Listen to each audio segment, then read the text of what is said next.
Mimi nikipanga nisimamae mbele ya kiti cha shetani. Yesu nitetee. Mke wako anajihusisha kimapenzi na wanaume wengine. Mari, ninaposema na Mungu nakwenda kulaza wanaume. Umeniumiza. Nimeumia Abigail. Ndio kwa sababu uliingia chumbani kwa baba yangu na ukaiba shilingi milioni 50 kisha ukawapa wakina Kipanga ili waje waniue. Kwa hiyo unaweza hadi kuua. Niko tayari kufanya chochote. Hatima iliisha pale pale ulipoamua kumchukua mwanangu na kumuuzia daktari. Hivi ni nani asiyejua kwamba Dr. Katunzi mimi ndio maisha yake Maya? Ni kweli kaka Patrick sio mwanao.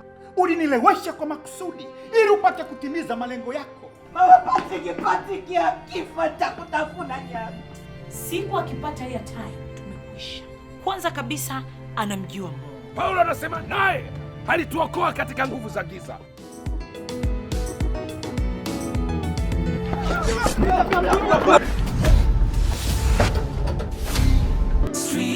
Mchungaji wa mtaa, usikate tamaa, yote yatakwisha, huduma yako itakuwa, wala hautalia tena.